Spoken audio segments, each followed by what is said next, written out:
Espaçonave Terra. Versão e distribuição Sinapse.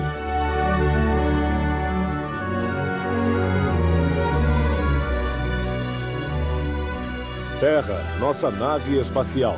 Bem-vindo a bordo para esta viagem de 1 ano em torno do Sol. Esta semana ocorre o equinócio, o início da primavera. Nós sentimos nossa viagem em torno do Sol graças às estações: verão, outono, inverno, primavera e, de novo, verão. Como seu eixo é inclinado, a Terra se apresenta ao Sol sob ângulos diferentes. Quando a Terra está aqui, o Sol, ao meio-dia, está à vertical do hemisfério sul. Lá embaixo é o verão, enquanto na maior parte do dia, o hemisfério norte está à sombra, é o inverno. Depois, à medida que a Terra avança em sua órbita, a linha onde o Sol tapa a vertical sobe na direção do Equador. O equinócio é o dia em que o Sol está à vertical do Equador. O norte e o sul aproveitam isso igualmente. No hemisfério norte, a primavera começa. Como a Terra continua sua viagem, a linha onde o Sol tapa a vertical continua subindo na direção norte e lá, nos meses de junho e julho, o hemisfério norte terá girado na direção do Sol e os raios chegarão a nós sob um ângulo mais direto. Será verão e fará calor. Depois, nossa viagem continuará. O Sol descerá de novo na direção do Equador, cruzando-o no equinócio de outono de 23 de setembro, desta vez para retornar sobre o Equador. Será inverno. Mas, neste momento, o Sol está sobre o Equador.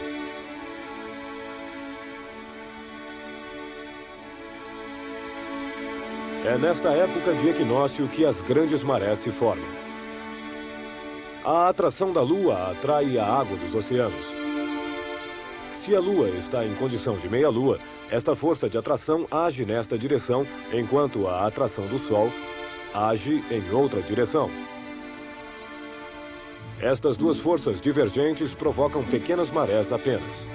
Em compensação, se a Lua está alinhada com o Sol, suas forças de atração se adicionam, se conjugam e provocam marés mais fortes. No dia do equinócio, o Sol, totalmente à vertical em relação ao Equador, vem somar sua força de atração à força centrífuga da Terra, e é assim que as grandes marés de equinócio se formam.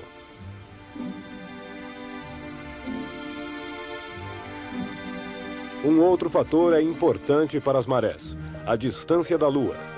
A órbita da Lua é uma elipse. Às vezes a Lua está longe, às vezes está perto. Quanto mais próxima a Lua estiver, mais forte será a maré. Este ano, por exemplo, as marés mais fortes não acontecem no momento do equinócio, mas em fevereiro, pois nesta época a Lua estava próxima à Terra.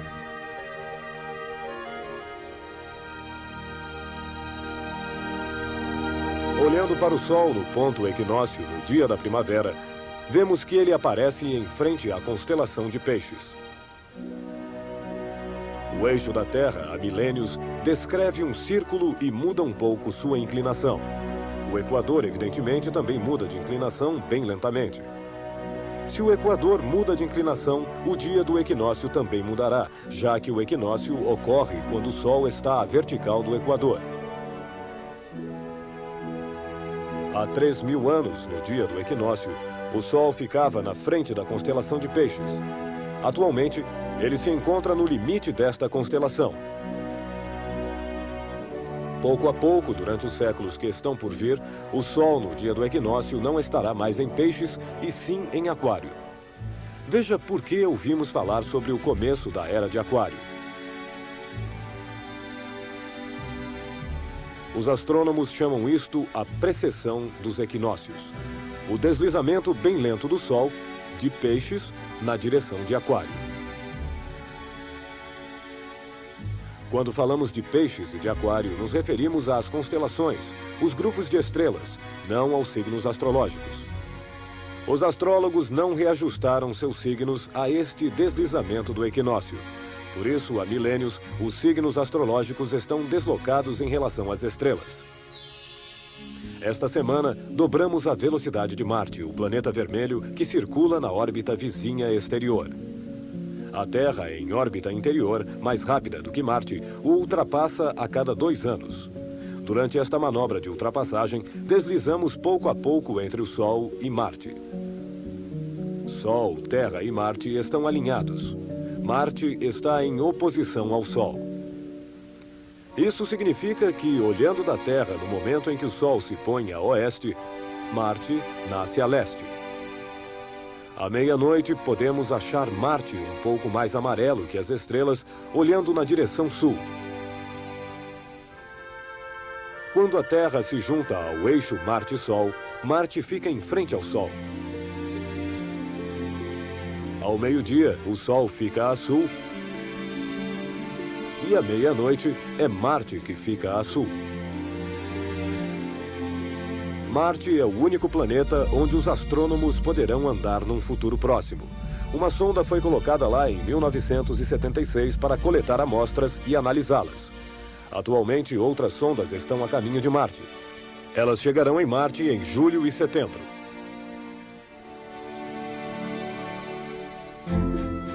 Este fim de semana para localizar Marte entre as estrelas vai ser fácil. Marte estará bem ao lado da Lua. Enquanto viajamos em torno do Sol, esquecemos que a Terra arrasta consigo uma enorme coluna de sombra de 12.000 quilômetros de largura. No entanto, deveríamos nos lembrar disto, pois toda noite, quando o Sol se põe, entramos nesta sombra para nela passar a noite. Este fim de semana, na noite de domingo para segunda, será lua cheia. E graças a um eclipse lunar, nós podemos ver a sombra da Terra. Ela vai se projetar sobre a Lua e a obscurecerá.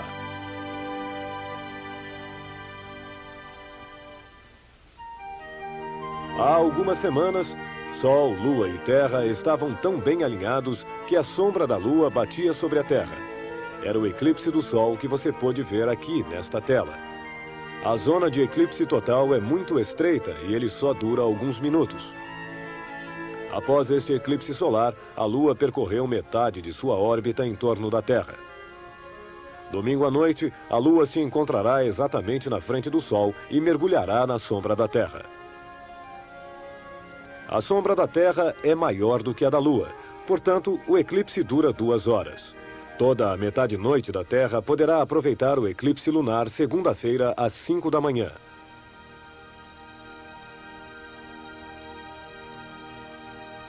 Então, segunda-feira, não esqueça de programar o despertador.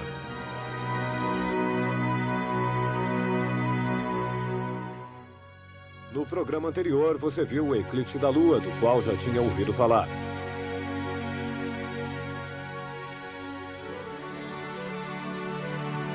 Após ter eclipsado o Sol, a Lua gira em torno da Terra. 2 semanas mais tarde, ela se aproxima da sombra da Terra e a atravessa. A sombra da Terra se projeta sobre a Lua cheia e a transforma em crescente. Na antiguidade, durante um eclipse, Aristóteles percebeu a curva que a zona de sombra forma sobre a Lua. Era a prova que ele procurava. Somente um enorme objeto redondo poderia projetar uma sombra redonda sobre a Lua. A Terra era bem redonda. Durante o eclipse, a sombra da Terra progride, a Lua fica escura, mas, ao mesmo tempo, toma cores estranhas. É por causa dos raios do Sol que atravessam a atmosfera da Terra como ao pôr do Sol. Astronautas que estivessem na Lua durante o eclipse poderiam ver este pôr do Sol seguido, pouco tempo depois, por um nascer do Sol.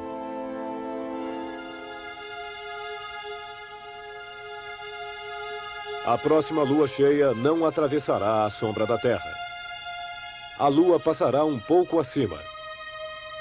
Apenas 2 eclipses de Lua ocorrem por ano. O próximo daqui a 6 meses. 21 de março é o começo da primavera. Às vezes a primavera começa dia 21 de março e não dia 20. Por que este atraso? Dia 20 de março, ao meio-dia, a Terra chega ao ponto primavera. Mas como sua rotação diária não é sincronizada com seu grande périplo anual, veja o que acontecerá um ano mais tarde. Dia 20 de março, ao meio-dia, a Terra ainda não terá chegado no ponto primavera. Ficarão faltando 6 horas. A Terra chegará ao ponto primavera às 18 horas. A primavera só começará oficialmente às 18 horas. No ano seguinte, a primavera ainda começará 6 horas mais tarde, à meia-noite, entre 20 e 21 de março. E no terceiro ano, a primavera começará ainda 6 horas mais tarde. E aí está. Desta vez, passamos para a manhã de 21 de março. Se continuássemos assim, o início da primavera se deslocaria cada vez mais. É o ano bissexto que nos salva. Adicionamos o famoso 29 de fevereiro. Somando um dia ao inverno, evitamos que a Terra invada um dia da primavera. De 4 em 4 anos, no ano que precede o ano bissexto, a primavera começa dia 21 de março. Nos outros anos, dia 20 de março. É o início da primavera. Logo será Páscoa. Mas todo ano a data da Páscoa é diferente. A tradição cristã impôs 3 condições. A Páscoa é festejada após a passagem da linha da primavera, após a primeira lua cheia de primavera e sempre aos domingos. São esses caprichos do par Terra-Lua que determinam a data da Páscoa. Aqui estão os que se aproximam da linha de primavera. A Terra passa na linha. Esta é a primeira condição. Mas a Lua ainda não está totalmente cheia.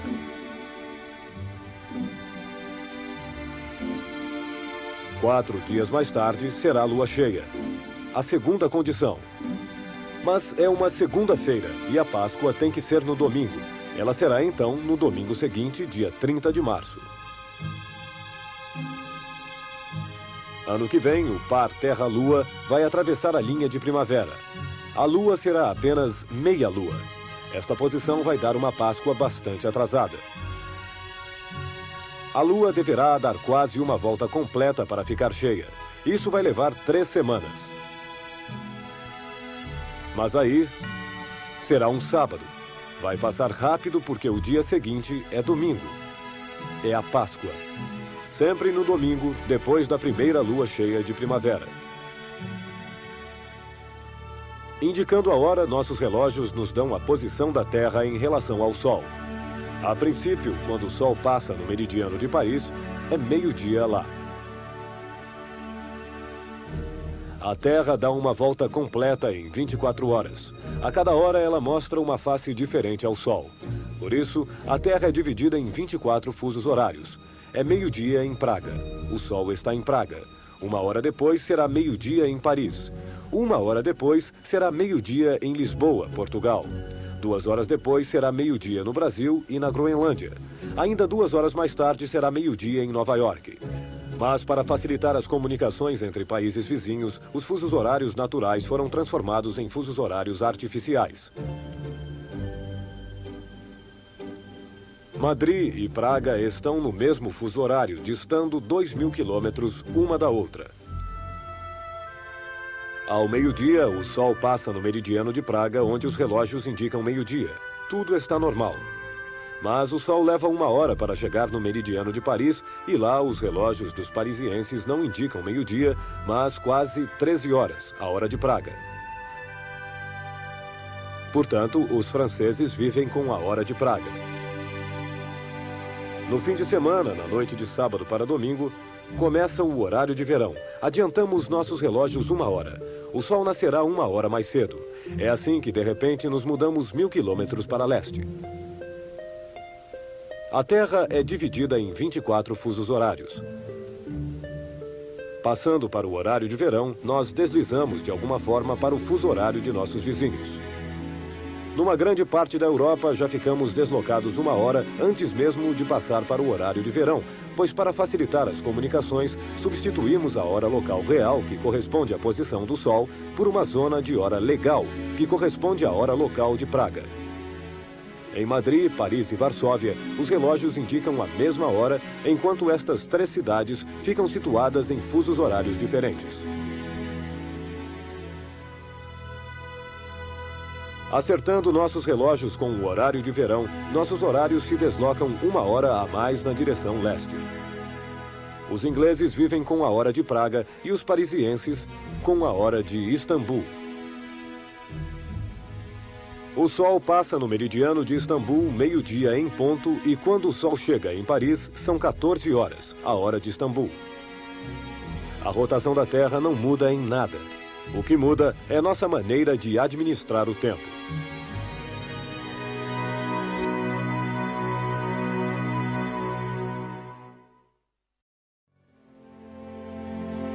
Neste momento, estamos saindo do ponto de primavera e indo para o solstício, o início do verão.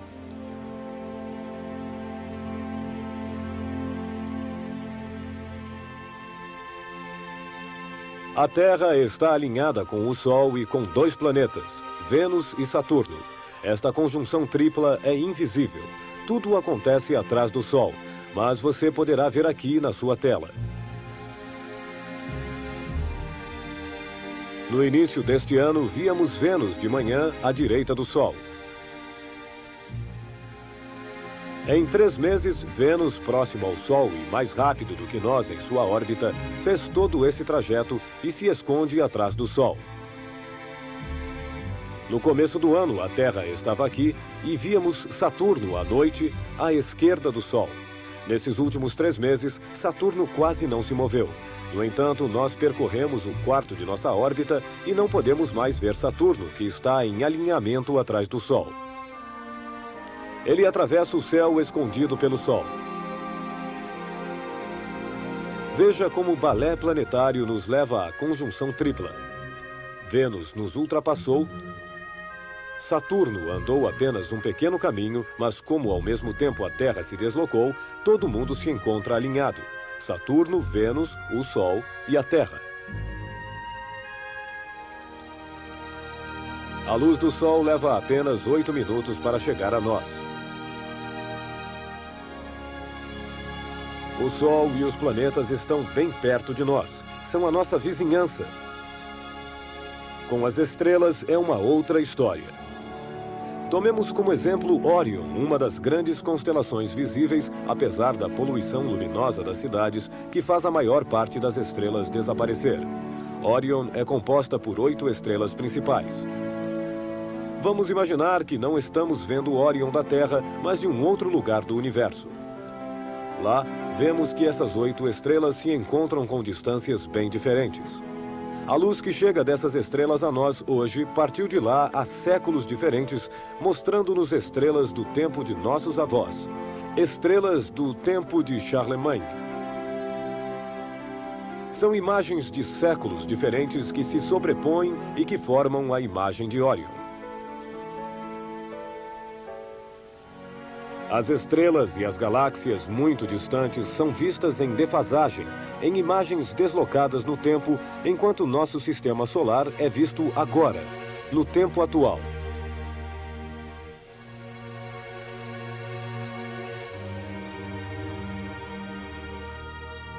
No fim de março, o cometa Hale-Bopp vai sobrevoar o Sol e a Terra. Talvez ele já tenha passado perto de nós há 3.000 anos. Ou talvez este seja um novo cometa que vai nos visitar pela primeira vez. Falamos sobre ele em fevereiro sem saber se ele estaria tão brilhante quanto esperávamos. Os cometas são menos confiáveis do que nossos vizinhos, os planetas, os quais nós sabemos exatamente onde estão hoje e onde estarão no futuro. Os planetas circulam em órbitas em forma de elipse, que são quase círculos. Os cometas também giram em torno do Sol, mas em órbitas excêntricas, em forma de elipses alongadas.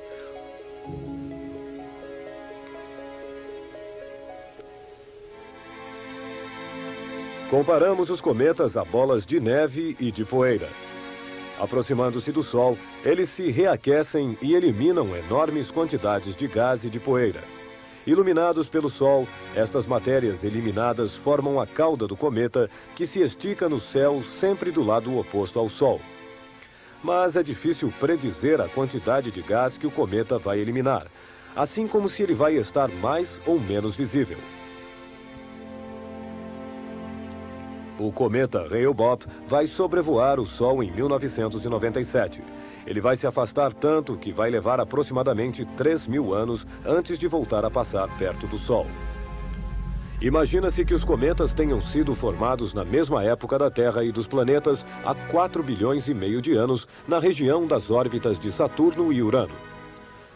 Os cometas são bolas de neve e de poeiras, as quais não estariam coladas nem nos planetas, nem, por exemplo, nos anéis de Saturno. Depois, os planetas gigantes Júpiter e Saturno teriam provocado perturbações, e essas bolas de neve suja teriam sido eliminadas aos limites do Sistema Solar na direção de uma bolha distante, chamada nuvem de Oort, que contém bilhões de núcleos de cometas. Aqui, estamos tão distantes do Sol que sua força de atração quase não age. Basta um impulso fraco para enviar de volta essas bolas na direção do interior do Sistema Solar. Após uma viagem de alguns milênios, veja um novo cometa que se ilumina em sua passagem perto do Sol e que durante os próximos milênios vai retornar na direção da periferia do Sistema Solar. Mas às vezes um cometa é capturado por um planeta gigante como Júpiter e aí é o fim do cometa.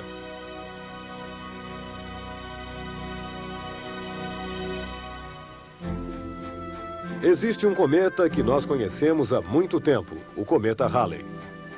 Ele passa perto do Sol e da Terra a cada 76 anos. Depois, ele se afasta para além da órbita de Netuno. Suas passagens nos mostram a história acelerada. 3 séculos antes de Jesus Cristo, o cometa é observado pelos astrônomos chineses. Século XI, ele surge para Guilherme, o conquistador que embarca para a Inglaterra.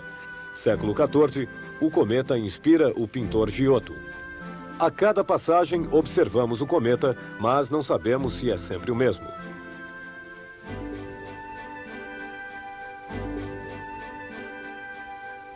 No século XVII, o astrônomo Edmund Halley calculou sua próxima aparição, 76 anos mais tarde. Infelizmente, ele já não estava mais lá para ver. Mas quando o cometa reapareceu, seus alunos lembraram e lhe deram o nome de Halley. Desde então, o cometa só deu 4 voltas. Isto nos dá a medida de nosso sistema solar.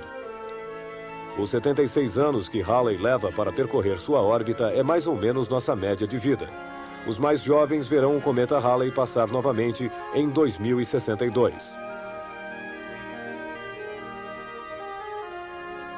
Mas, atenção, outros cometas não vão passar tão longe. Eles vão até cruzar a órbita da Terra.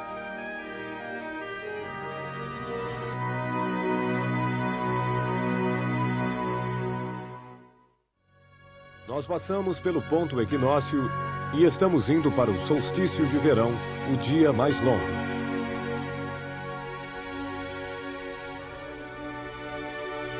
Os raios de sol chegam a nós com um ângulo cada vez mais à direita, fazendo calor cada vez mais. À medida em que a Terra se inclina na direção do Sol, vemos o Sol subir mais alto no céu. Sua trajetória fica mais longa. Os dias também. Se sua janela dá para o leste, tome um ponto de referência de manhã. Você verá que todos os dias o Sol nasce um pouco mais à esquerda. E a oeste, toda noite o Sol se porá um pouco mais à direita.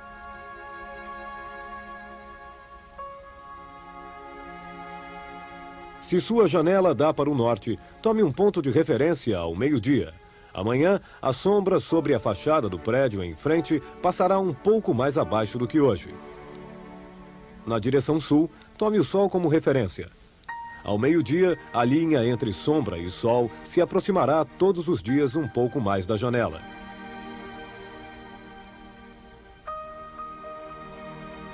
Todas essas pequenas coisas nos mostram o grande movimento da Terra que se inclina todo dia um pouco mais na direção do Sol. É ainda a semana do cometa Hale-Bopp. Sua trajetória é em ângulo direito em relação ao plano dos planetas. Ele circula, portanto, bem acima do Sol. Olhando da Terra, veja o que acontece. Após o pôr do Sol, o cometa se encontra acima do lugar onde o Sol se pôs, mais ou menos na mesma altura do crescente da Lua.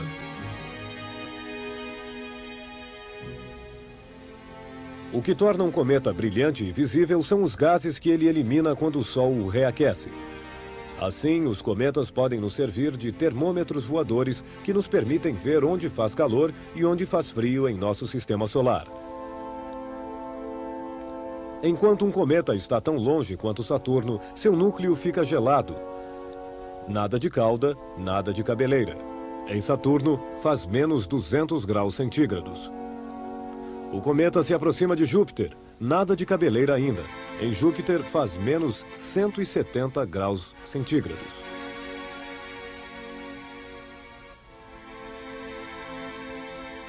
Chegando na região de Marte, o cometa se reaquece. É lá que ele começa a eliminar gases, a desenvolver sua cabeleira. Em Marte, faz menos 30 graus centígrados. É se aproximando mais do Sol e da Terra que o cometa desenvolve sua cabeleira totalmente. A Terra é o único lugar no Sistema Solar onde a temperatura é tolerante, 17 graus centígrados em média. Depois que o cometa se afasta, seu núcleo gela de novo e sua cabeleira desaparece. Não o vemos mais. Terra, o único lugar bem temperado do Sistema Solar. O único planeta onde existe água, o único lugar que permite a vida.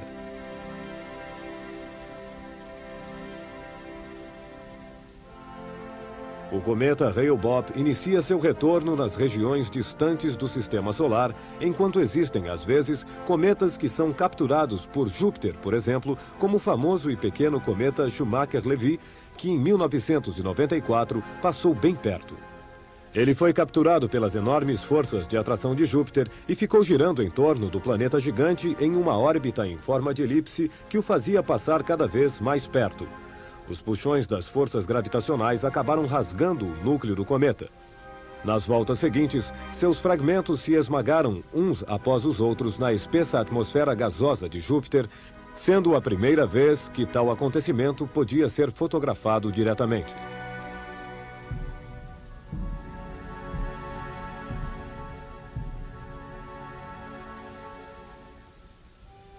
O cometa Swift-Tuttle volta mais ou menos a cada 30 anos. Ele passa tão perto de nossa órbita que em todo mês de agosto a Terra atravessa o rastro de fragmentos que a cauda do cometa deixa pelo caminho.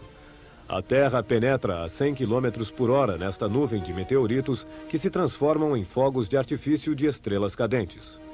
Na última passagem do cometa Swift-Tuttle no século XIX, os astrônomos tinham calculado e predito sua volta, mas os cometas não são totalmente confiáveis. E Swift-Tuttle chegou a nós com vários anos de atraso em novembro de 1992. O cometa cruzou nossa trajetória enquanto ainda estávamos aqui. Somente 9 meses mais tarde, por volta de 12 de agosto, é que a Terra atravessa o rastro do cometa. O próximo encontro com este cometa será em 2126. Mas atenção, isto está previsto para o dia 14 de agosto. A Terra já estará bem perto e passará nesta espécie de cruzamento como em todo o ano, dia 12 de agosto. Se o cometa só chegar dia 14, tudo bem. Teremos passado antes do cometa. Mas se ele vier 2 ou 3 dias antes, seus tataranetos terão um encontro bem perigoso.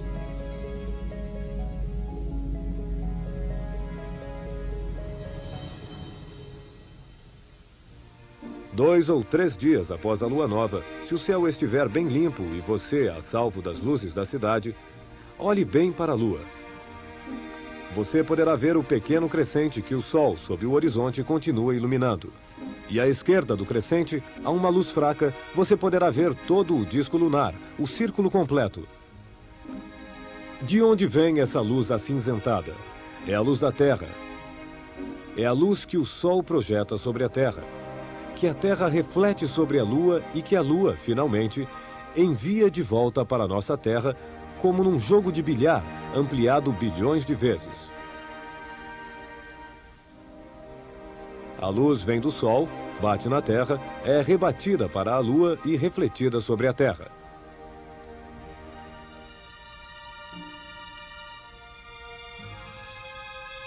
O momento em que se vê melhor a luz da Terra é sempre na terceira, quarta e quinta noites após a lua nova.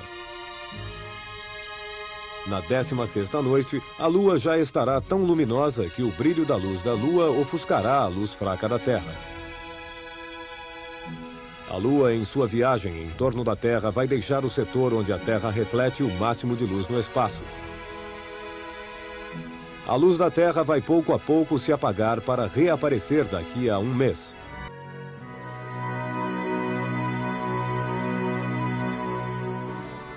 Vamos comemorar a Páscoa grega, a Páscoa ortodoxa, determinada pelo calendário juliano com atraso de 13 dias em relação ao calendário gregoriano. Por que esta diferença? O périplo anual da Terra em torno do Sol é de 365 dias e um quarto. Portanto, é preciso adicionar um dia de 4 em 4 anos para nos situarmos com a realidade, o famoso 29 de fevereiro. Esse é o calendário de Júlio César, o calendário juliano. Ele só se desvia 2/3 de dia em um século. Imagine o trabalho dos astrônomos da antiguidade. Sem telescópio e sem relógio, ao fim de um ano, seus calendários tinham apenas 10 minutos de adiantamento. Entretanto, ao final de 16 séculos, tínhamos acumulado um deslocamento de 10 dias. O Papa Gregório XIII resolveu então eliminar esses 10 dias e, para evitar que este mesmo deslocamento recomece, decidimos não adicionar dias bissextos aos anos de fim de século. Este é o calendário gregoriano, válido ainda hoje. Nos países de religião ortodoxa, que não estavam sob a autoridade do Papa, foram conservados os dias que o Papa tinha eliminado. Portanto, 10 dias de deslocamento e, em seguida, 1700, 1800, 1900, 3 fins de século, 3 dias a mais. Hoje, no século XX, 13 dias de deslocamento. A Terra não mudou quanto a seu périplo anual.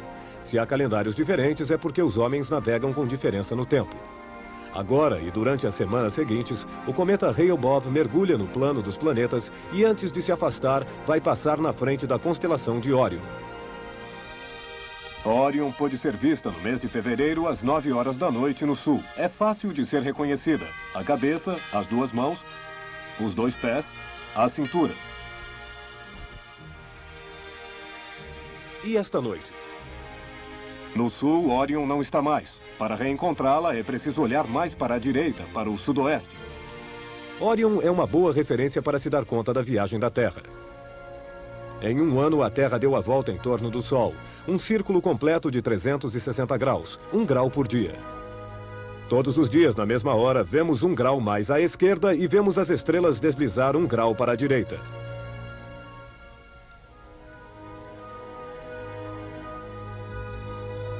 A Terra continua sua viagem. 2 meses se passaram. Para achar Órion, é preciso olhar para a direita, na direção sudoeste. E dentro de 2 meses, quando a Terra ainda terá avançado em sua órbita, Órion estará atrás do Sol. É óbvio que não poderemos mais vê-la. Em 2 meses, Órion se deslocou para a direita, mas na realidade, Órion não se moveu. Foi a Terra que progrediu em sua viagem em torno do Sol.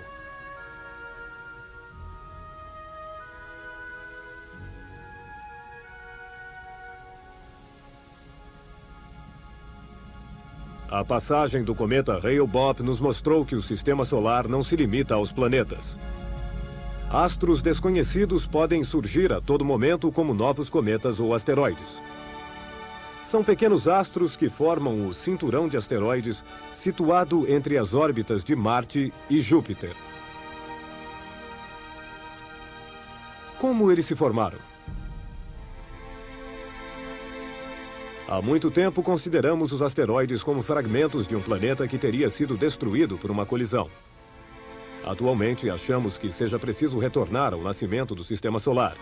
Os asteroides teriam os restos de matéria interestelar que não ficam aglomerados para formar planetas e que gravitam em Marte e Júpiter. Bilhões de asteroides circulam em órbitas desordenadas e excêntricas.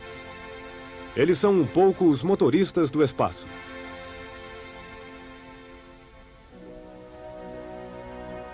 O risco de se chocar com um cometa é mínimo. Já com um asteroide é maior. Eles existem em todos os tamanhos. Pequenos meteoritos que se inflamam na atmosfera e se consomem sem alcançar o Sol. Outros grandes como pedras que caem na Terra aos milhares sem que jamais tenha havido vítimas.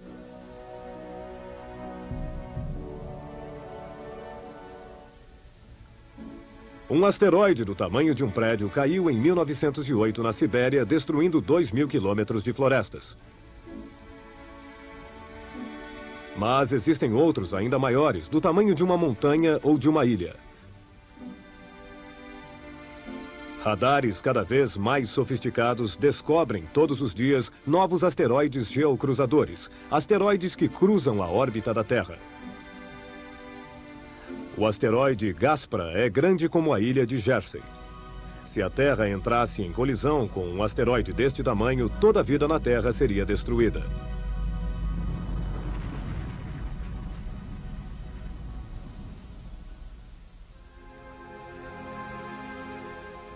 No caso de um geocruzador que se dirigisse para um ponto de colisão com a Terra, seria preciso interceptá-lo por um foguete que o faria mudar de percurso.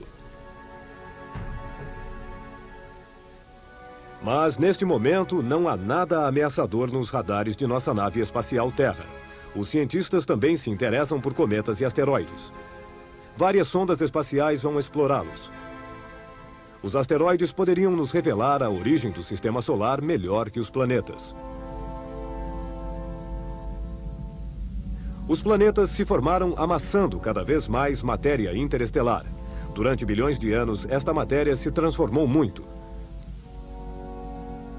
Ela foi comprimida, aquecida, derretida, eliminada por vulcões. Na Terra, a matéria de origem é, sem parar, deformada e transformada pela atmosfera, pela água, pela erosão. Já os asteroides são intactos, porque aqui não existe atmosfera, nem erosão, nem pressão muito forte. Eles são provavelmente os restos da matéria primitiva do Sistema Solar. Um terreno de exploração ideal para saber um pouco mais sobre as origens da matéria e, portanto, sobre nossas próprias origens, porque nós também somos feitos de matéria.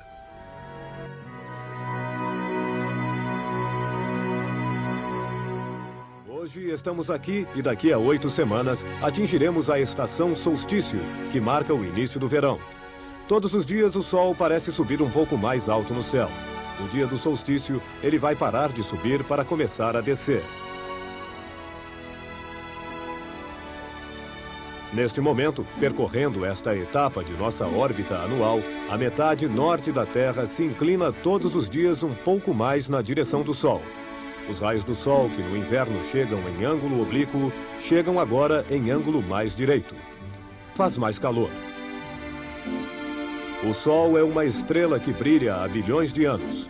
Este brilho relativamente estável era necessário para que se criasse uma atmosfera e para que a vida nascesse e se desenvolvesse. Na Terra, toda a vida depende da distância que nos separa do Sol. Se a Terra ficasse mais perto do Sol, como Vênus, faria mais calor. Lá faz um calor de derreter chumbo. Mais longe do Sol, como Saturno, faria muito frio. A rotação da Terra em torno de seu eixo contribui também para que este equilíbrio seja único. Se a Terra girasse mais devagar, os dias se prolongariam. De dia, o Sol nos aqueceria demais e durante a noite mais longa, a temperatura baixaria muito. Em compensação, se a Terra girasse mais rápido, a atmosfera, o ar que respiramos, empurrada pelas forças centrífugas, se espalharia pelo espaço.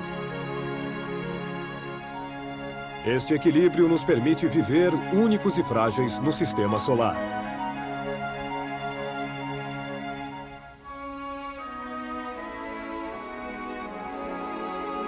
Como cada planeta, a Terra tem uma órbita própria em equilíbrio com as forças de gravidade que agem sobre ela.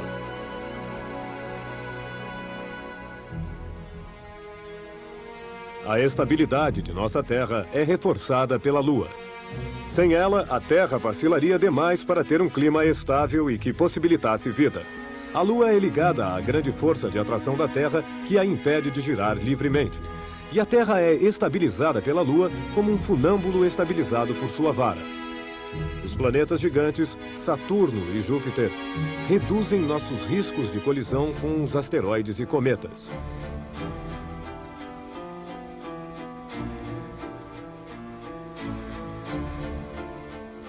Júpiter, por sua enorme massa, atraiu o cometa Schumacher-Levy. Se ele colidisse com a Terra, em vez de sermos capturados por Júpiter, não estaríamos mais aqui para contar esta história.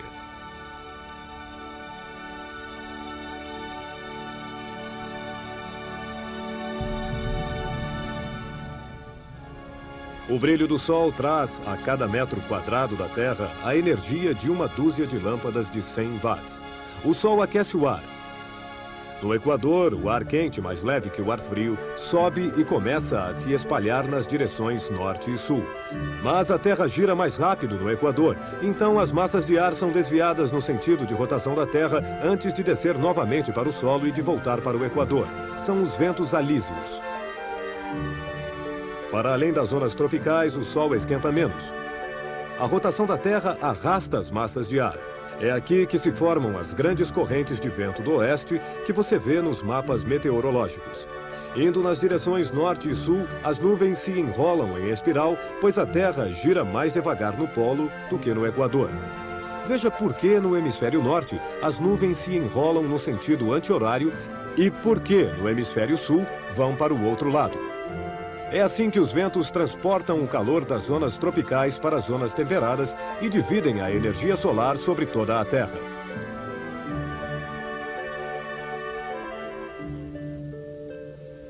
Neste momento, por causa de seu eixo de inclinação, a metade norte da Terra está inclinada na direção do Sol e se reaquece. É a primavera. Todo ano, o ciclo das estações se repete com pequenas diferenças apenas. Mas a longo prazo, o clima da Terra muda. É o aquecimento solar que determina nosso clima.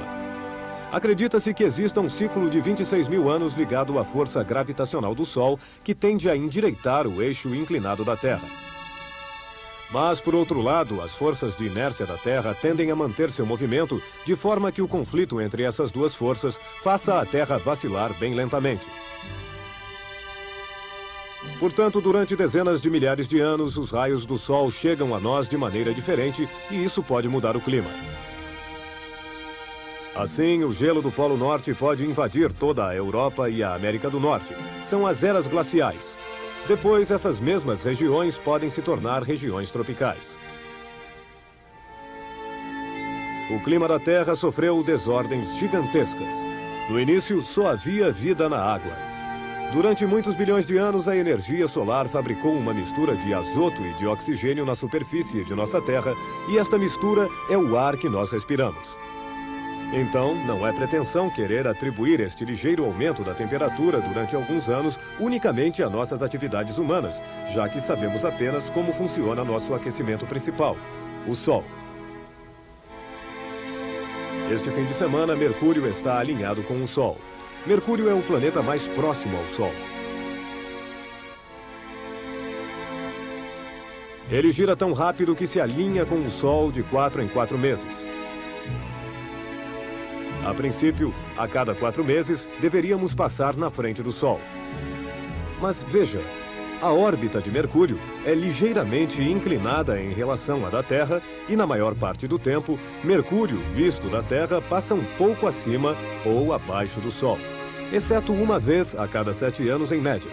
Da próxima vez, dia 15 de novembro de 1999, você verá o pequeno Mercúrio passar na frente do grande Sol.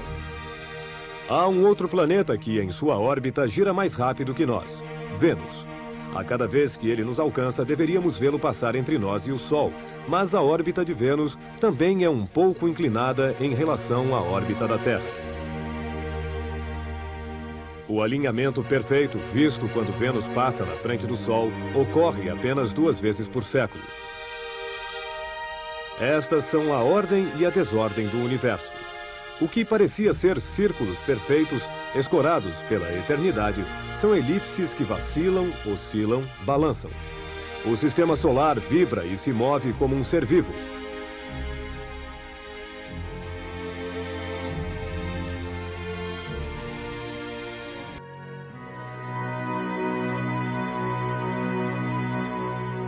Hoje estamos aqui e daqui a 7 semanas chegaremos na estação solstício, que marca o início do inverno, dia 21 de junho. A partir de fevereiro, começamos a ultrapassar Marte. A Terra avança mais rápido em sua órbita do que Marte e este fim de semana a Terra acabou de concluir sua manobra de ultrapassagem. Agora é o distante planeta Netuno que iremos ultrapassar. O planeta Netuno muda de direção e começa a retroagir em relação às estrelas. Este planeta, 30 vezes mais longe do Sol do que nós, só é visível com telescópios. Mas é um dos grandes planetas de nosso sistema solar e, sobretudo, o ciclo que ele descreve é como uma imagem distante de nosso próprio movimento em torno do Sol. De abril a outubro, a Terra percorre este trajeto a 107 mil quilômetros por hora. Netuno é 5 vezes mais lento e, na frente do fundo de estrelas, Netuno parece ir para trás.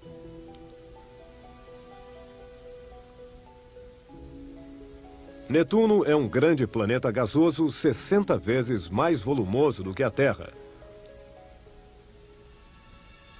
A Terra gira muito mais rápido em torno do Sol do que Netuno, que leva 165 anos para completar uma volta. Durante toda sua vida, Netuno, portanto, só terá percorrido a metade de sua órbita. Em um ano, enquanto a Terra dá uma volta completa, Netuno só terá avançado em sua órbita 2 graus aproximadamente. Ele vai estar quase no mesmo lugar onde está hoje no céu. Os planetas exteriores, para além de Marte, circulam todos bem lentamente. Urano leva 80 anos para contornar o Sol. Saturno, 30 anos. E Júpiter, 12 anos. Neste momento, a Lua nos ajuda a encontrar Júpiter no céu, pois acabamos de passar na conjunção Lua-Júpiter. Ele é aquele ponto brilhante ao lado da Lua. Se Júpiter é tão brilhante, é porque é o maior planeta do Sistema Solar. Ele é rodeado por 16 satélites. Pegue binóculos. Você pode ver 4 deles. Eles giram tão depressa que mudam de lugar todas as noites. Desde o início do ano, Júpiter estava atrás do Sol, invisível. Ele leva 12 anos para dar uma volta em torno do Sol, o que significa que, em um ano, enquanto a Terra completa uma volta, Júpiter percorre apenas 1/12 de sua órbita. Se depois de algumas semanas Júpiter se desloca do Sol, é porque a Terra se move. É o movimento da Terra que tira Júpiter de trás do Sol. A Lua, que gira em torno da Terra, vai ficar alinhada com o planeta Júpiter. Lua e Júpiter estarão na mesma direção, só que bem afastados um do outro. A Lua perto de nós e Júpiter 2.000 vezes mais longe. Amanhã de manhã, na alvorada e ao nascer do Sol, Lua e Júpiter aparecem lado a lado em conjunção. Graças à Lua, você vai achar Júpiter no céu que clareia. Para quem acorda tarde, paciência. Júpiter poderá ser visto à noite. Júpiter, como Saturno, era conhecido desde a antiguidade. Sem telescópio, os astrônomos já exploravam o sistema solar. Urano, Netuno e Plutão, os outros planetas exteriores, só foram descobertos bem mais tarde. Por se moverem bem lentamente em suas órbitas, havia dificuldade em distingui-los das estrelas. Urano, o grande planeta gasoso, 20 vezes mais afastado do Sol, leva 424 anos para dar uma volta a seu redor. O eixo de Urano fica praticamente deitado em órbita. Ele aponta sempre na mesma direção, o que faz Urano parecer, às vezes, rolar em sua órbita como uma bola e, às vezes, ir para trás. Urano gira em torno de seu eixo em 17 horas. Isso daria 8 horas e meia de dia e 8 horas e meia de noite. Mas isso não ocorre. Devido à sua posição deitada, uma metade de Urano fica iluminada durante metade de seu périplo e a outra metade à sombra. O ano de Urano dura 84 anos, 42 ao Sol, 42 à sombra. Um dia longo e uma noite longa.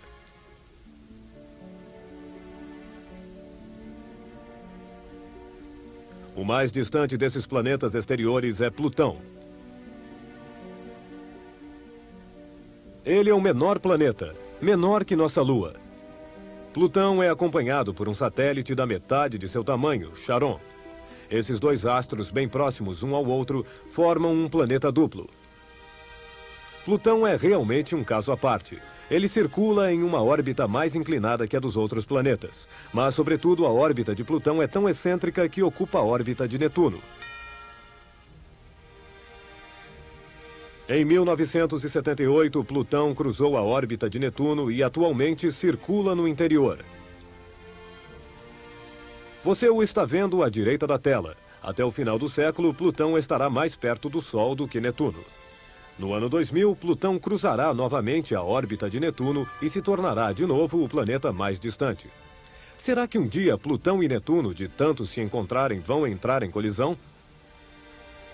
Não, apesar de suas órbitas se cruzarem, eles nunca se aproximarão.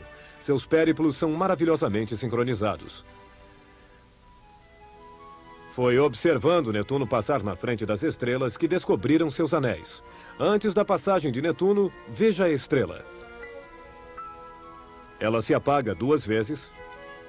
E aí, após a passagem, no mesmo lapso de tempo, a estrela se apaga novamente 2 vezes. Sem dúvida, a causa disso são os anéis.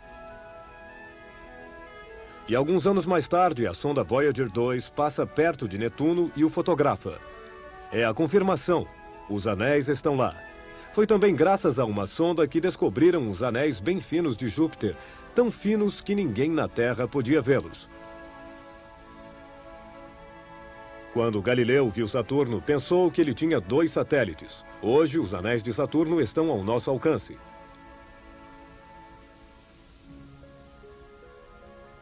Em torno de algumas estrelas fora de nosso sistema solar, os astrônomos começam a descobrir planetas.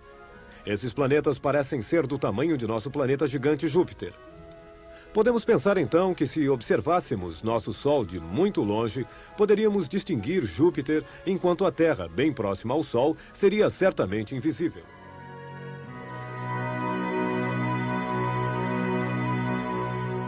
Estamos aqui e dentro de 6 semanas, a Terra, avançando em sua órbita, terá nos trazido para cá, para o solstício.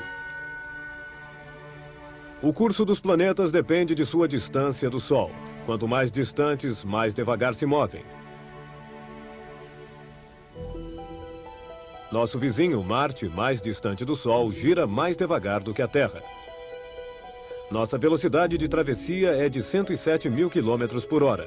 Marte, o planeta vermelho, só faz 87 mil quilômetros por hora. Quase a cada 2 anos, a Terra alcança Marte. Ela desliza entre Marte e o Sol, até que o Sol, a Terra e Marte se encontrem alinhados. Quando Marte fica em oposição ao Sol, significa que ao meio-dia, em pleno sul, vemos o Sol e que à meia-noite, na direção oposta, achamos Marte. A Terra continua seu curso em sua órbita um pouco mais rápido do que Marte.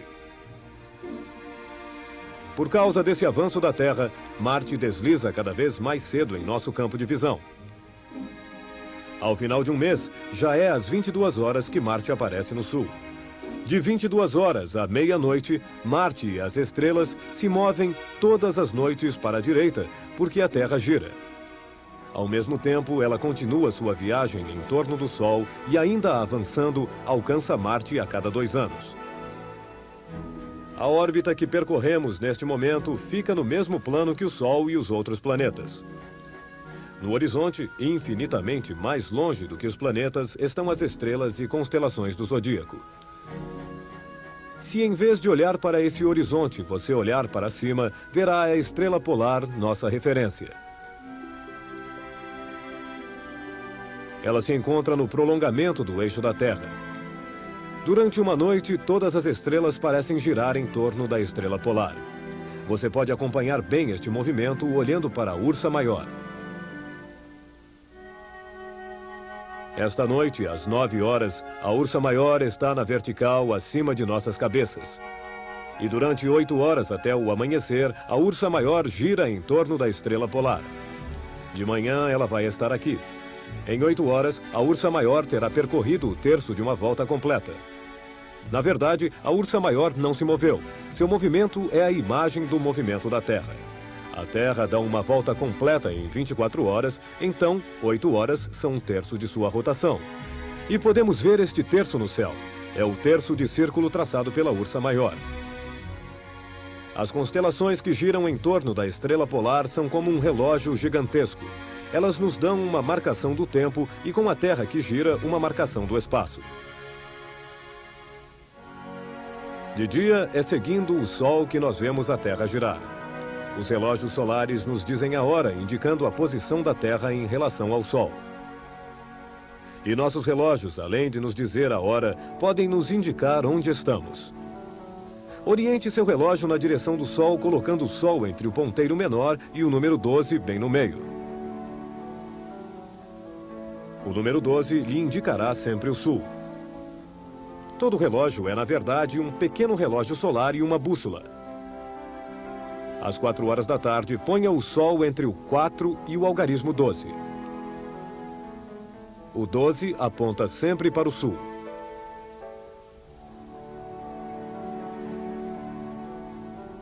Às 6 horas da tarde, é preciso colocar o Sol entre 6 e 12 na direção do número 3. O Sol está a oeste e o 12 aponta sempre para o sul. O relógio que você comprou para marcar o tempo dá a você, na verdade, medidas do espaço da Terra que gira. Mas ela gira rápido ou devagar.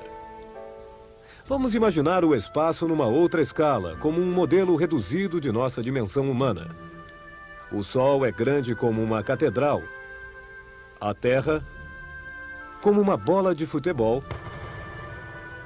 E a distância Sol-Terra, nesta escala, 5 quilômetros, como se a bola tivesse caído na periferia da cidade. Neste modelo reduzido, a bola, que é a Terra, em sua órbita imaginária, avançará devagar, levando um dia inteiro para atravessar um campo de futebol.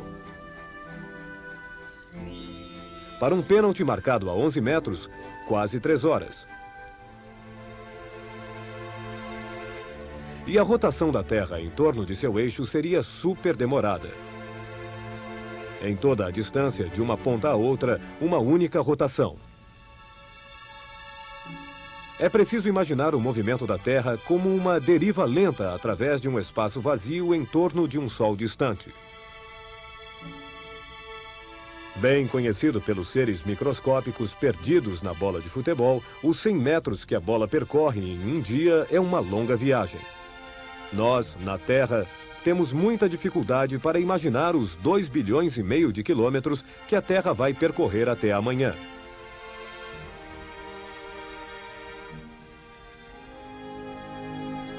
Mas agora à noite não é a Lua que ilumina a Terra.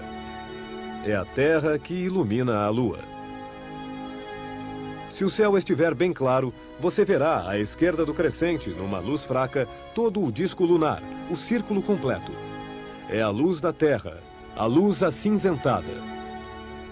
É a luz do Sol que a Terra reflete sobre a Lua e que a Lua, finalmente, manda de volta para a Terra.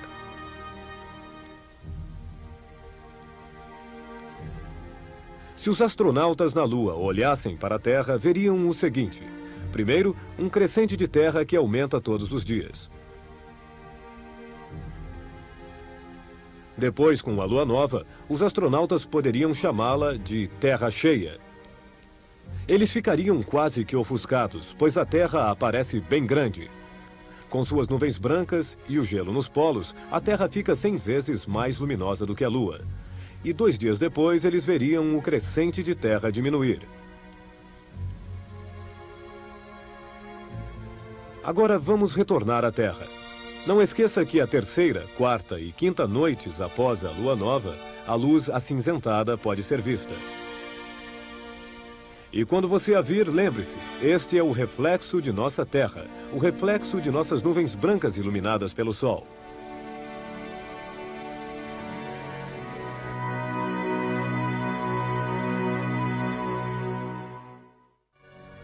Hoje estamos aqui.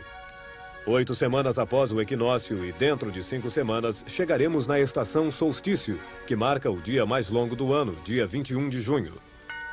De manhã, antes do nascer do Sol, o astro mais brilhante no céu é Júpiter, o maior planeta. Por que de manhã? Desde o começo do ano, Júpiter, bem lento em sua órbita, estava escondido atrás do Sol. A Terra, se deslocando, deixa Júpiter aparecer. Pouco a pouco, Júpiter aparece à direita do Sol. Veja por que, neste momento e durante as semanas seguintes, vemos Júpiter de manhã cedo, antes da alvorada. Júpiter nasce antes do Sol. Depois, o Sol nasce, ilumina a atmosfera que age como um filtro azul e esconde planetas e estrelas. Durante o dia, o Sol percorre o céu da esquerda para a direita. À tarde, quando o Sol ainda está alto, Júpiter, invisível, sempre à direita do Sol, já se põe no horizonte. Os planetas à direita do Sol se põem forçosamente antes do Sol e à noite não poderemos mais vê-los. Quando as estrelas reaparecem, Júpiter já está abaixo do horizonte. Mas no outono, Júpiter terá passado para a esquerda do Sol. O Sol vai se pôr antes de Júpiter e o grande planeta terá todo o tempo para brilhar à noite.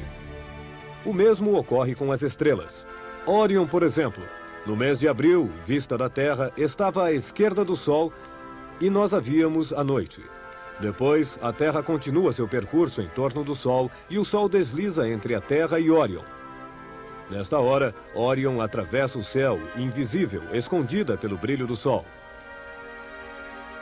Depois, a Terra ainda se deslocará do Sol e no outono, Órion passará para a direita do Sol e poderemos vê-la no céu de manhã, antes do nascer do Sol.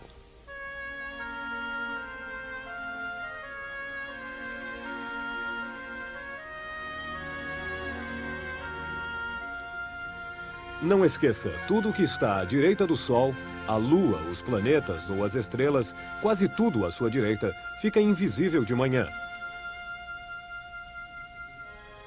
Júpiter fica para além de Marte e do cinturão de asteroides, 5 vezes mais longe do Sol do que nós. Júpiter é um planeta gasoso, o maior do Sistema Solar. A Terra cabe 12 vezes em seu diâmetro.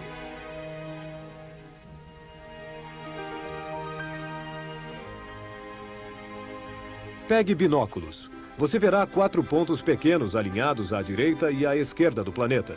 São os 4 maiores satélites de Júpiter. As luas Galileias, descobertas por Galileu em janeiro de 1610. Ainda era necessário entender o que eram luas. Numa época onde a maior parte das pessoas imaginava as estrelas e os planetas fixados a uma abóboda celeste, Galileu foi o primeiro a utilizar uma luneta astronômica para observar o céu. Galileu percebeu que os 4 pequenos astros mudavam de lugar todas as noites.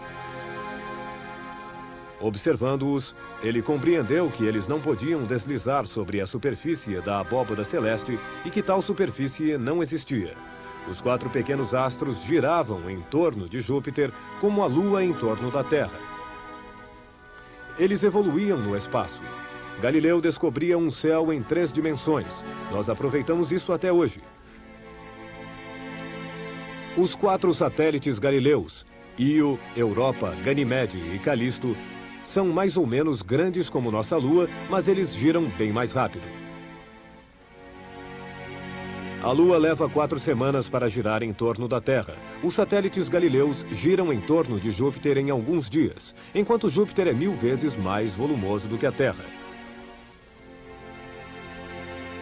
O mais rápido dos satélites é Io. Ele gira em torno de Júpiter em 1 dia e meio.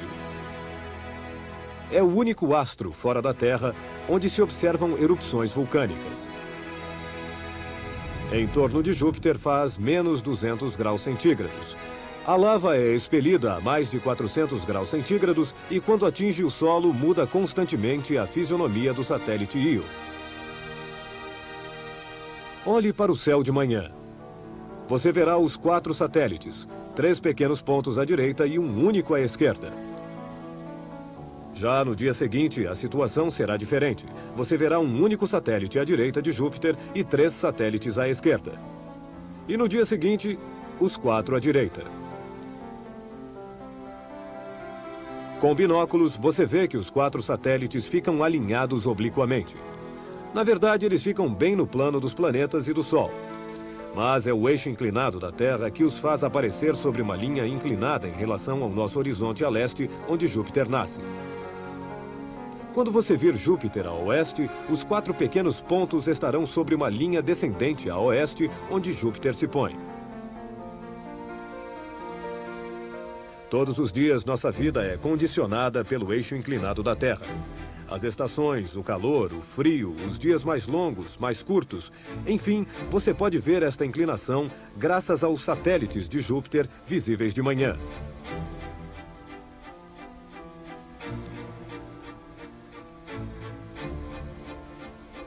Na noite desta semana, você poderá ver Marte a mais ou menos 1 palmo de largura à esquerda da Lua. É uma conjunção Lua-Marte que se anuncia, um encontro, mas apenas aparentemente. A Lua fica bem próxima a nós, Marte fica 300 vezes mais afastado. Mas essa passagem da Lua na frente de Marte nos permite imaginar o périplo mensal da Lua em torno da Terra. Num dia, a Lua está à direita de Marte. No outro, é a conjunção. A Lua passa bem abaixo de Marte. Na noite seguinte, a Lua estará à esquerda de Marte e um dia depois, ainda mais à esquerda. Vendo essa passagem, você pode imaginar a órbita da Lua que gira em 4 semanas em torno da Terra. Já conhecemos a Lua. Em breve, iremos a Marte.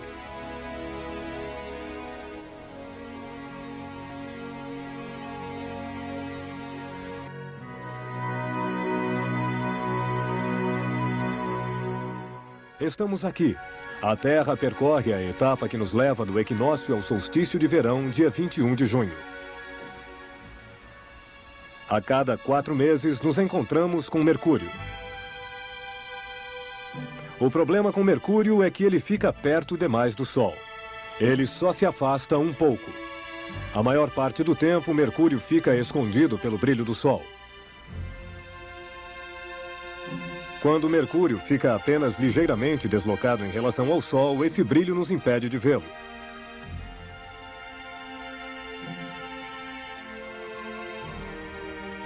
De manhã, assim que Mercúrio aparece no horizonte, o Sol nasce quase ao mesmo tempo e ilumina a atmosfera. Imediatamente, Mercúrio desaparece no céu azul. 4 meses antes, Mercúrio estava em sua posição mais deslocada do Sol e nós podíamos vê-lo. Veja o que aconteceu durante esses 4 meses. Mercúrio se move bem rápido em sua órbita. Ele só levou 3 meses para completar uma volta em torno do Sol, o que o trouxe aqui. Durante esses 3 meses, a Terra percorreu o quarto de sua órbita. Depois, Mercúrio ainda levou 1 mês para ficar em sua posição mais deslocada do Sol. Isso acontece porque Mercúrio nasce 1h30 antes do Sol. Ele tem tempo de brilhar e você tem tempo de vê-lo antes que o Sol nasça.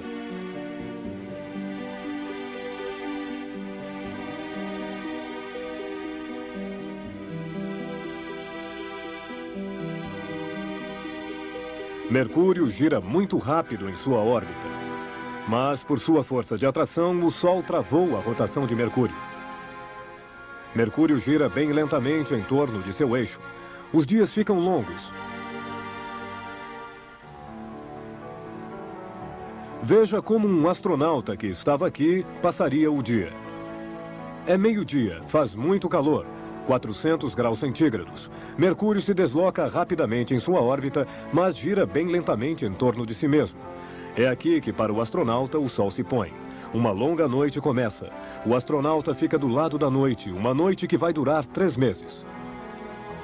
Mesmo quando Mercúrio completa sua rotação, o astronauta, novamente em seu ponto de partida, fica sempre do lado da noite e faz muito frio, menos 150 graus centígrados. Coragem, ainda 6 semanas e será manhã. Ele volta a passar perto do Sol. E ainda 6 semanas para que seja meio-dia de novo, após 2 rotações. Em Mercúrio, um dia dura 2 anos, um verdadeiro quebra-cabeças para nosso astronauta. Mesmo em pleno dia, o céu fica sempre negro, sem ar e, portanto, sem céu azul, e o Sol, ao invés de se pôr, sobe às vezes, porque ele alcança Mercúrio, que gira mais devagar. Nicolau Copérnico, em seu leito de morte, lamentou nunca ter visto Mercúrio. Ele morreu no ano de 1543. Foi nesse mesmo ano que Copérnico publicou sua descoberta revolucionária. O Sol, a Lua, os planetas e as estrelas parecem girar em torno da Terra, mas na realidade é o Sol que está no centro. Os planetas não giram em torno da Terra, mas em torno do Sol. E a Terra também. Com o Sol, a Lua e os astros que giram em torno de nós, acreditávamos estar no centro do universo.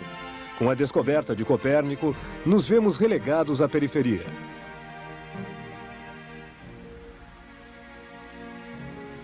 Durante esta viagem, queremos fazer uma ligação entre o que você vê no céu todos os dias e o que Copérnico descobriu.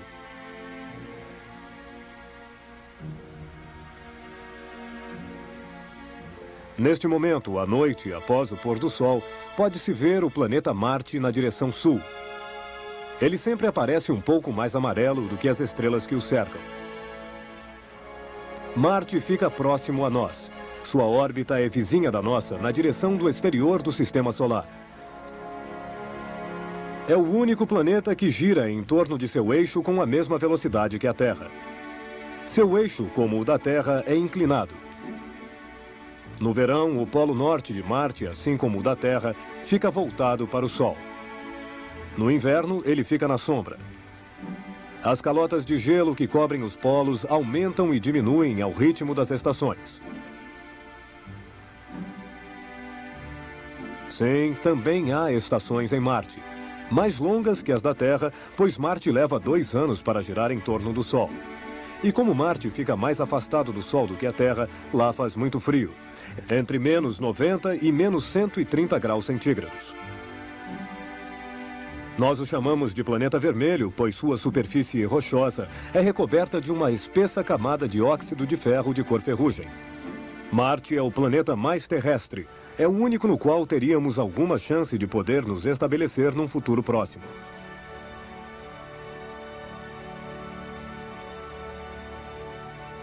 Por enquanto, só mandamos robôs para lá. Um festival de alta tecnologia. Mas, para o itinerário, teremos recursos devido a cálculos do século XVII. Os de Johannes Kepler, que descobriu que quanto mais próximos ao Sol, mais rapidamente os planetas giram. No Sistema Solar não viajamos em linha reta, mas em órbitas mais ou menos elípticas. Para a nave espacial com destino a Marte, é preciso criar uma órbita que se adapte perfeitamente entre as órbitas naturais da Terra e de Marte. Para que as condições sejam favoráveis, é preciso que Marte esteja na nossa frente. Como ele gira mais devagar do que a Terra, os astronautas poderiam alcançá-lo onde sua órbita encontra a órbita de Marte. A duração da viagem é estimada em 9 meses. Os astronautas teriam, então, vários meses para explorar o planeta vermelho, esperando que a Terra e Marte se posicionassem favoravelmente para o retorno. A viagem de retorno será mais rápida do que a de ida.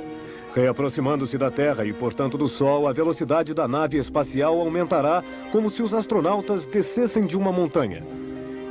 Johannes Kepler tinha calculado essa velocidade no século XVII.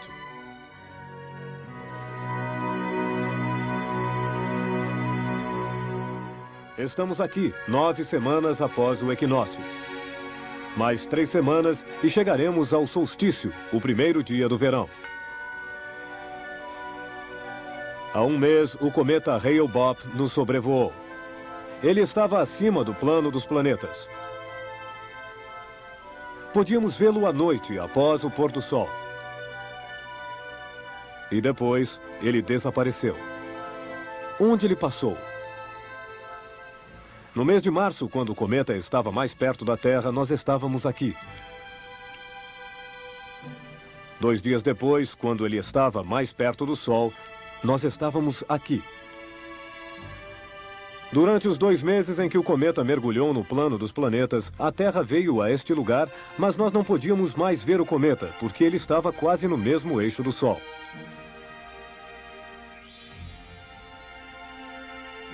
Agora o cometa está passando abaixo do plano dos planetas, sumindo ao sair do sistema solar.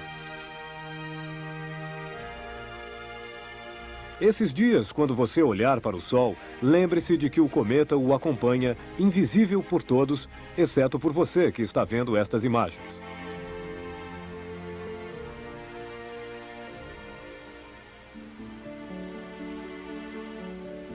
À noite, quando não há bruma, podemos ver Vênus. Ele é o primeiro astro que brilha após o pôr do Sol. Se Vênus brilha tanto, é porque fica perto do Sol e de nós. Além disso, ele fica inteiramente recoberto de uma atmosfera espessa branca que reflete a luz solar. No começo do ano, Vênus fica à direita do Sol. Na Terra, nós o vemos de manhã.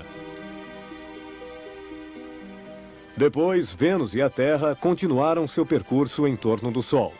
Vênus mais rápido do que a Terra. Em abril, Vênus avançou tanto em relação à Terra que se alinhou com o Sol, invisível em seu brilho. E após algumas semanas, pouco a pouco, Vênus se desloca da influência do Sol. Nós começamos a vê-lo, mas desta vez à esquerda do Sol. Quando um astro se encontra à esquerda do Sol, nós o vemos à noite. Vênus atravessa o céu todos os dias, seguindo o Sol invisível. Quando o Sol se põe, Vênus, a estrela do pastor, começa a brilhar à esquerda do poente. Nas próximas semanas, Vênus se deslocará cada vez mais do Sol. Após o pôr do Sol, ainda lhe sobrará, portanto, mais tempo para brilhar e nós o veremos cada vez melhor. Esta semana houve uma bela conjunção Lua-Júpiter. A Lua estava alinhada com Júpiter. Veja como acontece. A Lua gira em torno da Terra em 4 semanas.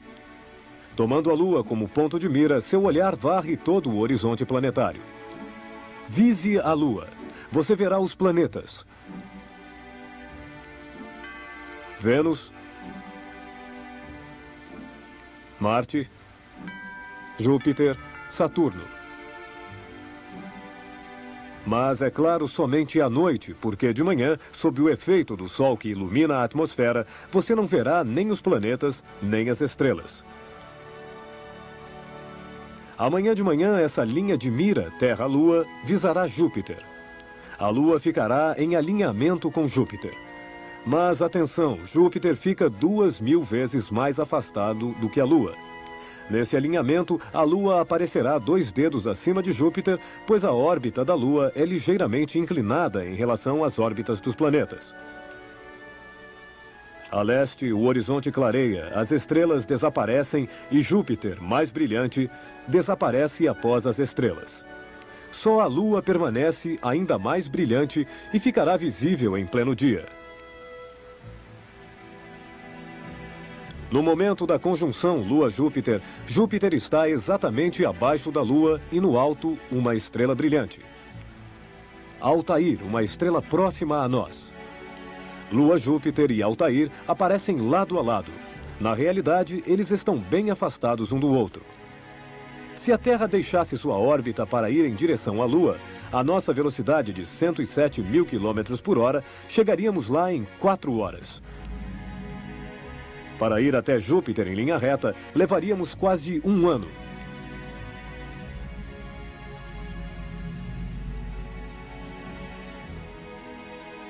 Ao fim de 4 anos, chegaríamos no planeta Urano e, após 6 anos, em Netuno. As estrelas ficam muito mais distantes do que os planetas do nosso sistema solar. Para alcançar a estrela Altair, seriam necessários 160.000 anos. E, no entanto, Altair fica relativamente perto de nós, comparado às estrelas que estão na outra extremidade de nossa galáxia e que talvez, neste momento, nem existam mais. Mas vamos retornar à Terra, que fica a 4 horas da Lua e a 1 ano de Júpiter. São dimensões que podemos comparar com a que vivemos todos os dias. As dimensões do sistema solar que você descobrirá ao longo desta viagem.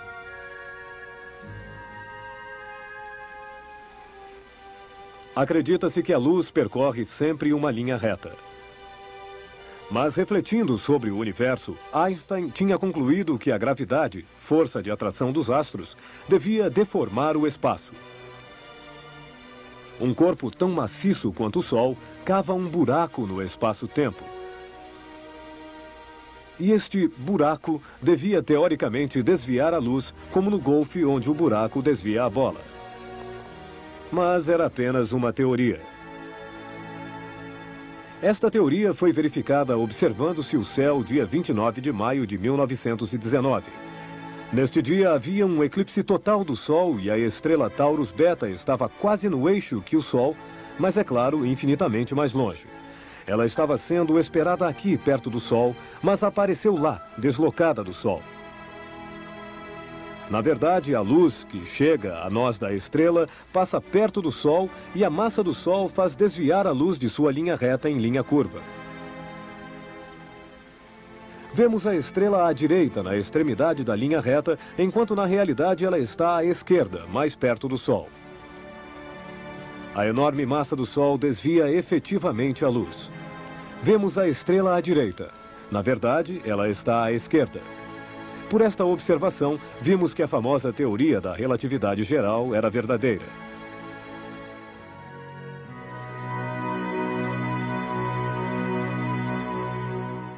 Estamos aqui, 11 semanas após o equinócio. Dentro de 2 semanas, será o solstício de verão. O distante planeta Urano começa a descrever um ciclo para retroagir em relação às estrelas. Por quê? De junho a outubro, a Terra percorre sua órbita a 107 mil quilômetros por hora. O planeta Urano é muito mais lento. Na frente do fundo de estrelas, ele parece andar para trás.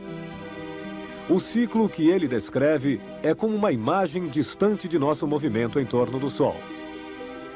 Urano tem um núcleo rochoso, mas é essencialmente um planeta gasoso. Ele fica 2 vezes mais afastado do Sol que Saturno, 20 vezes mais afastado do Sol do que nós. A esta distância, Urano se distingue apenas das estrelas que o rodeiam. As estrelas refletem luz. Urano é um planeta, ele não brilha. Ele só reflete a luz do Sol. Olhando de Urano, o Sol é 20 vezes menos luminoso. Por isso, a luz que Urano nos envia é fraca. Este planeta aparece como uma pequena estrela. Nos mapas do céu do século XVIII, este astro era indicado como uma estrela da constelação de Touro. Em 1781, um astrônomo amador, William Herschel, observando a constelação de Gêmeos, percebeu um astro que normalmente não deveria estar lá. Continuando suas observações, ele constatou que o astro se deslocava bem lentamente no mesmo plano que os planetas e que ele vinha precisamente da constelação de Touro. Esta pequena estrela era, na verdade, um planeta. Herschel havia descoberto Urano. Desde a antiguidade, o planeta mais distante era Saturno. Com a descoberta de Urano, o sistema solar dobrou suas dimensões.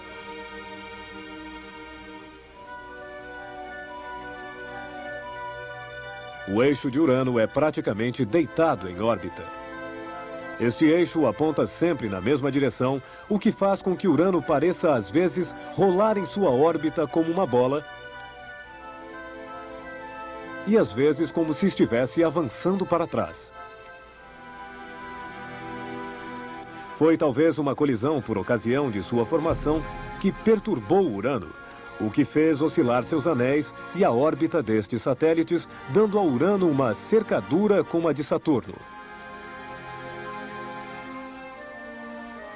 Os anéis e um grande número de satélites ficam reservados aos grandes planetas exteriores: Saturno, Júpiter, Netuno e Urano. Os pequenos planetas Mercúrio e Vênus, bem próximos ao Sol, não têm anéis nem satélites. A Terra está em terceiro lugar e o Sol nos deixou pelo menos um satélite, a nossa Lua. Urano representava então o novo limite do sistema solar. Não por muito tempo. Urano, como todos os planetas, circula em sua órbita em equilíbrio entre a força de atração do Sol e a força de inércia. Mas, pouco após sua descoberta, no fim do século XVIII, constataram-se ligeiras perturbações no movimento de Urano. Havia outra força agindo sobre Urano? Um planeta, talvez? O jovem astrônomo Le Verrier calculou a posição de um planeta invisível em uma órbita exterior à de Urano. Ninguém acreditou nele. Ele enviou uma carta ao Observatório de Berlim, onde na mesma noite, no lugar exato predito por Le Verrier, descobriu-se um novo planeta, Netuno. Era a primeira vez que um astro invisível a olho nu era descoberto unicamente pelo cálculo. Netuno só foi descoberto no meio do século XIX, mas um acaso extraordinário havia acontecido 2 séculos antes. No final de dezembro de 1612, Galileu, com a ajuda da luneta que ele mesmo fabricou, observava todas as noites o movimento rápido dos satélites de Júpiter. Ele conseguia ver 3 dos 4 satélites reunidos à direita de Júpiter e o quarto, Ganímede, um pouco à esquerda. Na noite seguinte, Galileu só conseguia ver 3 satélites e eles passavam exatamente atrás de Júpiter. Aí, em 29 de dezembro, Galileu encontrou esses 4 satélites nessa posição e os anotava desta forma em sua caderneta. Mas isso era um erro. O satélite Europa estava, naquele momento, escondido atrás de Júpiter. O pequeno astro embaixo, à esquerda, não era o quarto satélite de Júpiter, mas o planeta Netuno, que justamente se encontrava naquele eixo. Na verdade, Netuno está a bilhões de quilômetros mais longe. Se Galileu tivesse continuado sua observação, teria visto o satélite Europa reaparecer e teria certamente reconhecido Netuno à esquerda como planeta. Mas no dia seguinte, em São Silvestre, talvez o céu estivesse nublado ou Galileu estivesse jantando com seus assistentes e Netuno só foi descoberto 200 anos depois. Pouco após a descoberta de Netuno, constatou-se o mesmo tipo de perturbações em seus movimentos. Imediatamente, inúmeros astrônomos tentaram calcular a posição do planeta misterioso, que seria o causador daquilo. Mas dessa vez não foi através dos cálculos que descobriram um novo planeta. Comparando milhões de fotos tiradas com alguns dias de diferença, detectou-se no meio das estrelas fixas um astro que tinha se movido de uma foto a outra. Portanto, um planeta. Plutão, o planeta mais afastado do Sistema Solar. Plutão é menor do que nossa Lua. Talvez seja um satélite ancião do planeta Netuno. Os satélites de Netuno possuem órbitas inclinadas em ângulos diferentes. Imagina-se que sua órbita tenha se tornado cada vez mais excêntrica até que o satélite tenha escapado do domínio de Netuno e ficado em órbita por sua própria conta em torno do Sol.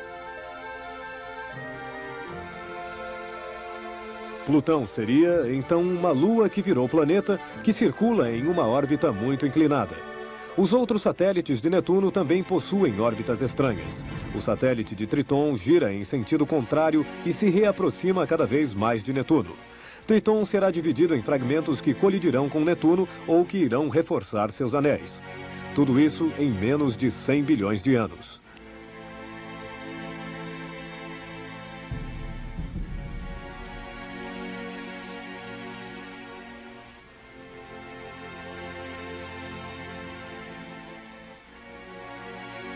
Plutão, em sua órbita inclinada, é o planeta mais distante.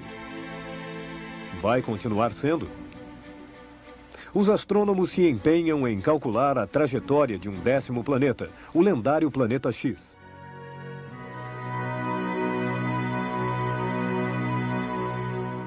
Esta viagem não é ficção científica, é uma viagem real em tempo real.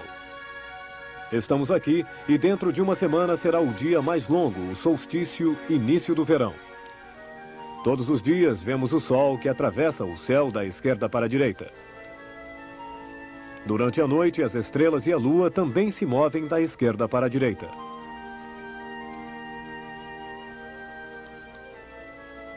Sabemos bem que não é o Sol que percorre o céu. É a Terra que gira.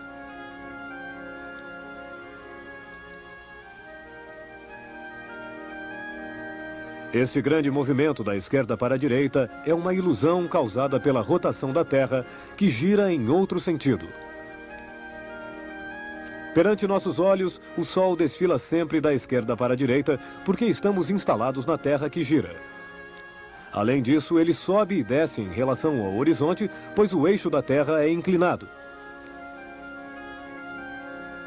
Olhando a Terra do espaço, podemos fazer a ligação entre o que sabemos e o que vemos todos os dias. Se o Sol nasce a leste, é porque a Terra gira na direção leste. O nascer do Sol, na verdade, é a Terra que oscila na direção onde o Sol nos espera.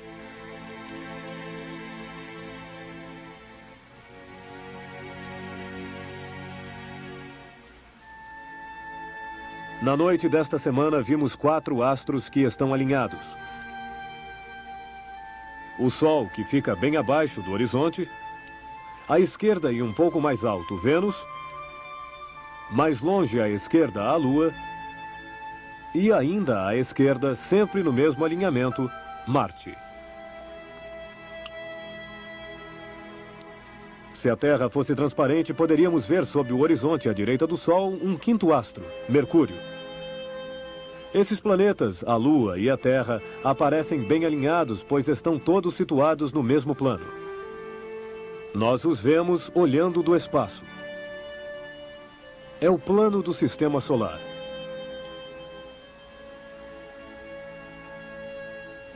Para além dos planetas do Sistema Solar, vemos as estrelas infinitamente mais afastadas.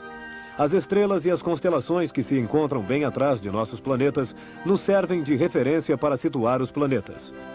Esta tela de fundo, imaginária, sobre a qual se inscrevem as constelações é o zodíaco. Podemos ver Marte na frente da constelação de Leão, a Lua ao lado da constelação de Câncer e Vênus na constelação de Gêmeos.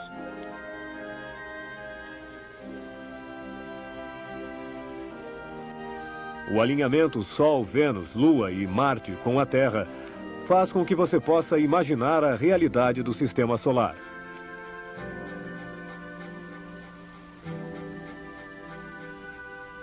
Vemos todos os dias o Sol atravessar o céu, mas na verdade é a Terra que gira. E a Lua faz a mesma coisa? Absolutamente. A Lua gira em torno da Terra. E para se dar conta disso, é preciso observar a Lua de uma noite à outra. Toda noite, à mesma hora, vemos a Lua um pouco mais à esquerda que a anterior. Esta semana, a Lua de uma noite à outra parece se afastar de Vênus à direita e se aproximar de Marte à esquerda. Este deslizamento nos mostra o verdadeiro movimento da Lua, que gira em torno da Terra em 4 semanas. Quando é lua nova, a Terra, a Lua e o Sol ficam alinhados. 2 dias depois, a Lua passa na frente de Vênus. Olhando da Terra, vemos a Lua sob Vênus. Depois, a Lua continua seu périplo e aparece a meio caminho entre Vênus e Marte. No dia seguinte, ela está aqui, vista da Terra a 2 palmos mais à esquerda que a anterior, e depois a Lua aparece aqui, e 3 dias mais tarde, passa na frente de Marte. Durante esse tempo, o pequeno crescente terá se transformado em meia-lua. A Lua leva 7 dias para deslizar de Vênus a Marte. Durante este tempo, a Terra vai girar 7 vezes em torno de seu eixo. Observe. A Terra dá uma volta e no dia seguinte vemos a Lua um pouco mais à esquerda. Enquanto a Terra dá uma volta completa, a Lua se desloca lentamente em sua órbita e no dia seguinte nós a vemos ainda mais à esquerda, a meio caminho entre Vênus e Marte. Ainda uma volta, ainda um dia e a Lua já está perto de seu alinhamento com Marte. Imagine uma linha que una Vênus e Marte. Esta linha no céu é o 4º da órbita da Lua em torno da Terra. Enquanto que o Sol não se move, a Lua gira em torno da Terra em 28 dias.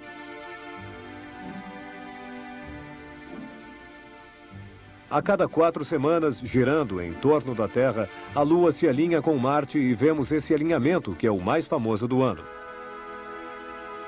Esse alinhamento nos mostra como funciona a mecânica do céu. Um mês mais tarde, quando a Lua cruzará a linha Terra-Marte de novo, ela ficará acima de Marte. 2 meses mais tarde, um pouco mais deslocada. 2 meses depois, ela passará ainda mais alto.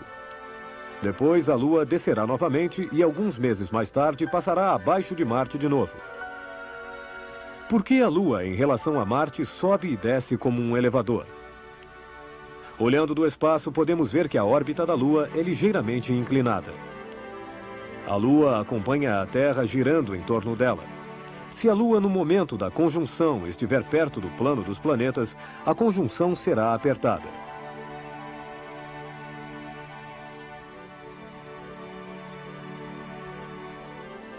Se a Lua estiver acima do plano dos planetas, passará livremente acima de Marte e nós veremos a conjunção assim. Bem no fim do século, dia 12 de dezembro de 1999, haverá um alinhamento perfeito. A Lua passará exatamente na frente de Marte. Será o acontecimento raro de uma ocultação de Marte. E você não pode perder.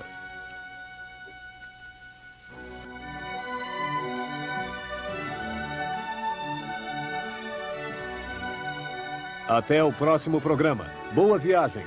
Todos em órbita.